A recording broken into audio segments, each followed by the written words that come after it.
Yo, what's up YouTube, it's your boy Zed. I'm back with another video today, guys, and today we are reacting to footballers who got caught cheating. Let's get right into it. If you guys haven't already liked, subscribe, I'll turn on those notifications. Let's go. Winston Churchill called football. Winston Churchill was not a footballer. I don't know why this guy is in the video already, bro. Game, but that's not always been the case. Here are 10 times footballers were caught cheating. I remember that. Let's see. Hand of God. Footballers Diego that got Maradona caught scored not only cheating. the Let's best go. goal in World Cup history, but the most controversial one too. And both of them came in the same game. At Mexico 1986, the Argentine was gifted the opportunity to make his country proud. But at only 5'5" tall, Oh my he's god, never gonna 5'5", outjump people bro. He's the same height as me. to Shilton and get his head on the ball. So Actually, he no, I'm used like his 5'7", 5'8". So yeah, he's actually shorter than me. That's crazy. fist instead. England were furious. Oh but yeah, the neither hand. referee nor the Oh, bro, linesman that's saw crazy, it. bro. Diego said the goal was scored a little with the head of Maradona and a little with the hand of God. But it gets worse. That wasn't the only contentious handball we've seen. At the 2010 World Cup, Luis Suarez punched a Ghana header clear before it crossed the Yeah, line. that's A few months crazy, I earlier, can't lie, Thierry bro. Henry thought he was playing handball before scoring in a crucial playoff against Ireland. Rivaldo's acting outrage. At the 2002 World Cup, Rivaldo was a standout performer. Two Rivaldo goals, was two pretty good, assists, bro. and a piece of acting he could have won an Oscar for. In a group stage against Turkey, Rivaldo was waiting to get the ball back so he could take a corner. But when Hankal Unsal kicked it to him a little harder than usual, he sensed a chance to make history. It hit him, and he went down holding his face and started rolling around Bro, I on the hate when floor. players do that because it's so unnecessary and it's just killing the game, bro. The linesman was standing right next to him, so he'd never fall for this, right? Well, Rivaldo's acting was so good, the official fell for it. FIFA launched an investigation after the match, and Rivaldo was fined $7,350. But he escaped a suspension and played in Brazil's next game against China. Manager forgets he's not a player. Most managers used to be footballers themselves, and many miss it, but few decide YOLO and jump back into nice the game, touch. like Enrique Martin did. He missed being a player so much that he wasn't prepared to just stand That on the touch was the only thing good about Arteta, I can't lie, bro. touchline and watch the game. The year was 1999, and his Leganes team were 1-0 up against Badajoz. Leganes had sent too many bodies forward, and Badajoz were launching a quick counter-attack. One of their players was racing down the wing, and Leganes were outnumbered in the middle. Martin couldn't just bear to stand and watch. He summoned his inner Paolo Maldini and tackled the Badajoz winger, who was sprinting into space. In fairness, it was a pretty good tackle. Martin got all of the ball and none of the man. Unfortunately for him, he was still hit with a 10-game ban. Oof. The Butcher of Bilbao.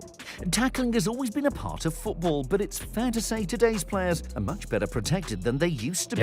Diego Maradona can vouch for that. He was kicked all over the shop during his playing days. Some terrible challenges on him weren't even penalised with a free kick. These days, the offenders would get a prison sentence. But nothing was worse than a tackle from Andoni Goicoechea. The guy's hardman persona literally got him nicknamed the Butcher of Bilbao. In 1983, he committed a disgraceful foul against Maradona. Oh my god. Oh, I can't even look. The Barcelona forward compared the sound of his breaking ankle to wood breaking. Still, at least He broke his ankle. the authorities acted swiftly. Goicoechea was slapped with a 10-match ban. 10 matches, that's it? You broke the guy's ankle. Norbert Meyer's bad acting. Play acting is a part of football these days, but you don't see Pep Guardiola rolling around on the floor too often. Managers don't usually get involved in that sort of thing. Well, unless, of course, you're Alan Pardew. Come on, Alan, you're supposed to be setting an example. But even Pardew didn't go as far as Norbert Meyer. The Duisburg manager once squared up to Cologne midfielder Albert Streit and gave him a little headbutt. As soon as Why he did did they both fall at the same time, bro? so, Meyer fell to the ground, clutching his head as if he was the victim. Have you never heard of TV cameras, Norbert? Well, they weren't really needed anyway. The ref saw the whole thing and sent him off, and Duisburg sacked him 3 days later. Oh, that's crazy. The disgrace of Gijon.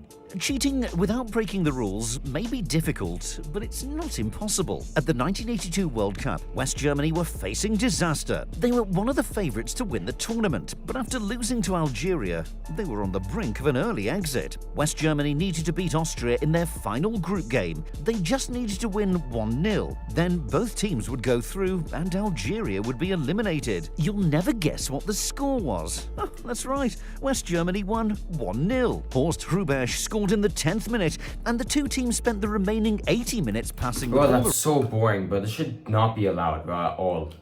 around without trying to score another goal. The Spanish crowd booed and jeered, but the players were unmoved. After the disgrace of Gijon, FIFA changed the rules so that the final round of group games always kicked off at the same time. Brazilian Massa intervenes. In playoff matches, the stakes are high, sometimes even dangerous, whether it's the Bundesliga, the Championship, or Brazil's Serie D.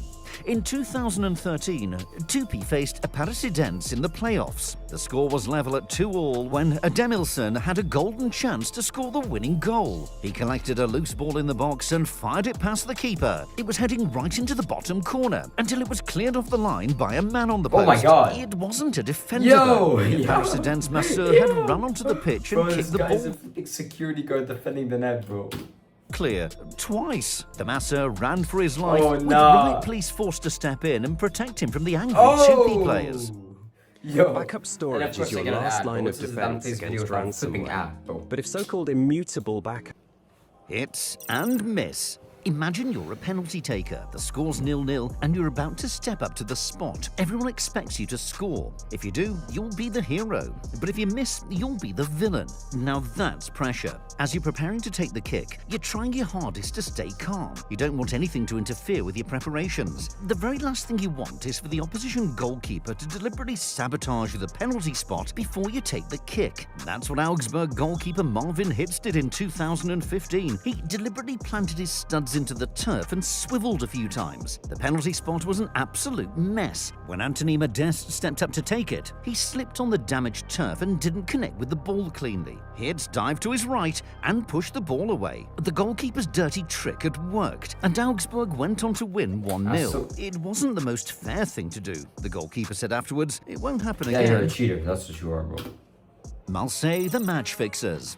Sometimes football clubs get greedy. Marseille were going for their 5th Ligue 1 title in a row in 1992-3. It all came down to their game against Valenciennes on the last day of the season. But Marseille were due to play the Champions League final a few days later. They had a dilemma. Dang, Marseille went to the Champions League final? That's crazy.